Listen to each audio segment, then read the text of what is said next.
첫 번째 경기 토리노 대 제노아 분석 시작해보겠습니다. 토리노는 4-3-3 전형으로 중앙과 측면을 유기적으로 연결하는 입체적 전개를 구사한다. 시메오네는 박스 안에서 반박자 빠른 슈팅 타이밍으로 존재감을 드러내며 연계 능력 또한 뛰어나다. 블라시치는 측면 돌파 후 하프 스페이스로 좁혀 들어오며 공격의 각도를 넓힌다. 카사데이는 대각선 침투로 상대 수비 간격을 흔들며 시메오네와의 반대 방향 움직임으로 공간을 창출한다. 이들의 삼각 패턴은 전술적으로 정교해 상대 수비를 지속적으로 분산시킨다. 세컨드볼 회수 능력도 좋아 공격 전개 후 수비 전환까지 매끄럽게 이어진다. 제노아는 4-2-3-1 전형으로 콜롬보가 라인 브레이킹을 시도하지만 결정적인 마무리는 부족하다. 그른베크는 템포 조절 능력은 있으나 전진 패스의 정확도가 불안정하다. 스탄치오는 기술은 좋지만 판단이 늦어 전개가 자주 끊긴다. 수비 라인이 전진하지 못해 중원과의 간격이 벌어지고 세컨드볼 대응도 느리다. 이로 인해 역습 시 수비 블록이 쉽게 무너지는 약점을 드러낸다. 특히 토리노의 대각선 침투 패턴에 수비 간격이 무너질 가능성이 크다. 이 경기는 전환 속도와 대각선 침투 완성도가 핵심이다. 토리노는 중앙과 측면의 연결이 자연스럽고 공간 활용 능력에서도 한 수 위다. 제노아의 느린 전환 구조를 감안하면 토리노가 주도권을 완전히 틀어줄 가능성이 높다. 두 번째 경기 아스날 대 크리스탈 팰리스 분석 시작해보겠습니다. 아스날은 4-3-3 전형으로 점유율과 하프 스페이스 장악을 중심으로 경기를 지배한다. 요케르시는 상대 수비를 끌어내며 공간을 만들어주고 웨데고르는 그 틈을 정확히 활용한다. 마두에케는 측면에서 스피드와 컷인 타이밍으로 상대 수비를 압박한다. 잭과 하베르츠는 밸런스를 유지하며 중원 우위를 확보한다. 이로 인해 점유율 유지와 압박 회피가 자연스럽게 연결된다. 수비 시에도 높은 위치에서 압박하며 경기 전체를 통제한다. 팰리스는 3-4-3 전형으로 수비 블록을 형성하고 역습 타이밍을 노린다. 마테타는 전방에서 버텨주지만 지원이 늦어 고립된다. 사르는 빠른 돌파로 역습의 시발점이 되지만 팀 전체의 연계는 부족하다. 휴즈는 수비 가담에 적극적이지만 중원 숫자 부족으로 점유 싸움에서 밀린다. 미드필더 2명만으로는 중앙 공간 커버가 어렵고 중거리 슈팅에 취약하다. 결국 수비 밀집은 가능하나 압박 유지력이 약해 점유율을 내줄 가능성이 크다. 아스날은 중원 수적 우위를 활용해 경기 템포를 완벽히 지배할 것이다. 팰리스는 역습 의도는 있지만 빌드업 연속성이 부족하다. 점유율과 위치 플레이에서 아스날이 압도하며 경기 흐름을 주도할 전망이다. 세 번째 경기 에스턴 빌라 대 맨시티 분석 시작해보겠습니다. 아스톤 빌라는 4-2-3-1 전형으로 중간 블록 수비를 유지하지만 라인 간격 유지에 어려움을 겪는다. 틸레만스는 패스 전환은 뛰어나나 역습 시 복귀가 느리다. 맥기는 활동량이 많지만 후반 체력 저하로 밸런스가 흔들린다. 와킨스는 개인 능력은 좋지만 지원 부족으로 고립되는 경우가 많다. 세컨드존에서 공간이 자주 열리며 상대 미드필더의 전진을 허용한다. 결국 라인 간격이 벌어질수록 실점 리스크가 커진다. 맨시티는 4-1-4-1 전형으로 로드리가 중원에서 리듬을 조율한다. 도쿠는 측면에서 폭넓은 움직임으로 상대 수비를 끌어내고 포드는 그 틈을 침투한다. 홀란드는 한 박자 빠른 타이밍의 마무리로 공격 효율을 높인다. 하프 스페이스 점유 능력이 리그 최고 수준이며 패스 템포 변화로 공간을 찢는다. 특히 도쿠 포든의 교차 움직임은 상대의 2차 커버를 무력화한다. 점유율과 찬스 점유 모두 맨시티가 압도할 가능성이 높다. 이 경기는 공간 관리 능력의 차이가 승패를 가른다. 빌라는 간격 유지에 취약하고 맨시티는 하프 스페이스 활용이 완벽하다. 결국 로드리가 중심을 잡는 한 맨시티가 전반부터 주도권을 확실히 가져갈 것이다. 네 번째 경기 본머스 대 노팅엄 분석 시작해보겠습니다. 본머스는 4-1-4-1 전형으로 에바니 우송과 세메뉴의 폭발적인 침투로 공격 템포를 높인다.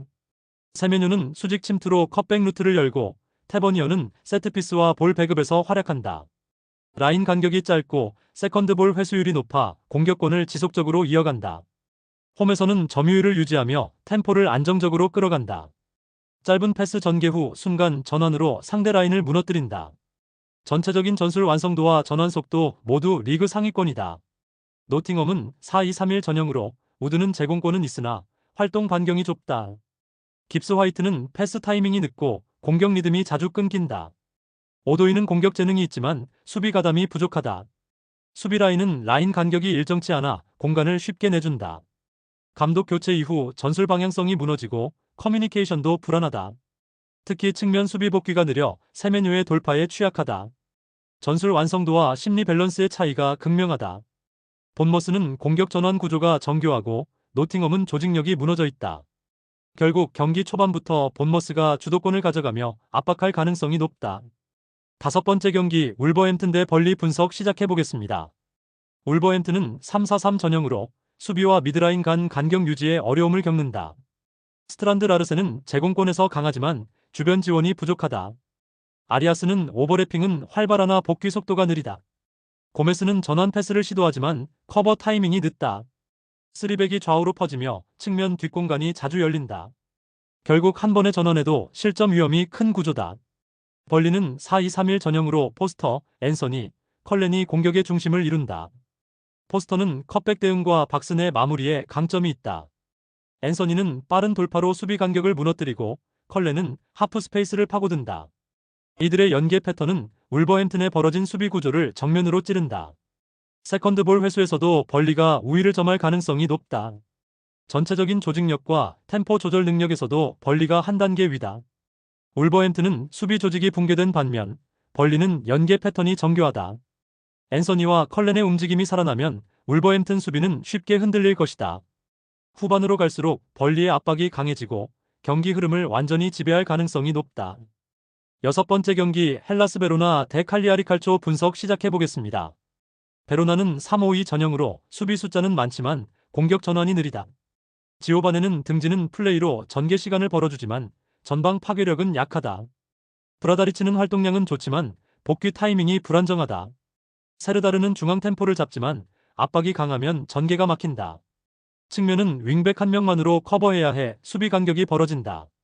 결국 폭넓은 공격을 시도하는 팀에게 취약한 구조다. 칼리아리는 4-3-1-2 전형으로 풀백과 윙포워드의 겹침을 활용한 폭넓은 전개를 선호한다. 보렐리는 제공권과 위치 선정이 뛰어나고 폴로룬쇼는 전방 압박 가담이 활발하다. 에스포지토는 하프 스페이스에서 연계 플레이를 주도한다. 측면에서 2대1 수적 우위를 자주 만들어내며 박스 근처에서 컷백을 시도한다. 세컨드볼 회수율이 높고 전환 속도도 빠르다.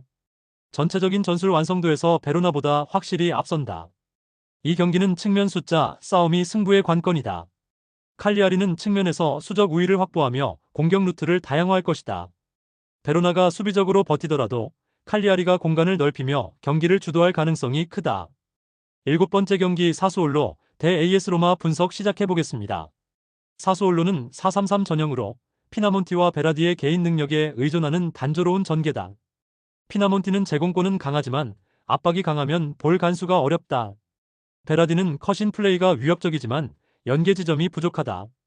볼로카는 중원에서 템포를 조절하지만 탈압박 능력이 떨어진다. 라인 간격이 넓고 세컨드볼 대응이 불안하다. 특히 측면 전환 시 커버 타이밍이 어긋나며 수비 균형이 무너진다. 로마는 3-4-3 전형으로 측면 전환과 반대편 아이솔레이션 패턴이 완성도를 높인다. 퍼거스는 템포를 조율하며 공격 방향을 전환하고 엘 샤라위는 폭넓은 침투로 박스를 공략한다. 마니코네는 중앙 커버를 담당하며 수비 안정성을 유지한다. 오른쪽에서 상대를 몰아넣은 뒤 반대편으로 전환하는 대각 패스 패턴이 강점이다. 이 구조는 사수올로의 넓은 수비 간격을 정면으로 공략한다. 측면 활용과 전환 속도 모두 리그 최상급 수준이다. 이 경기는 측면 활용과 전환 완성도의 싸움이다. 사수올로는 전환 템포가 느리고 로마는 빠른 방향 전환으로 수비를 흔든다. 결국 공격 다양성과 공간 활용 모두 로마가 앞서며 주도권을 완전히 가져갈 것이다.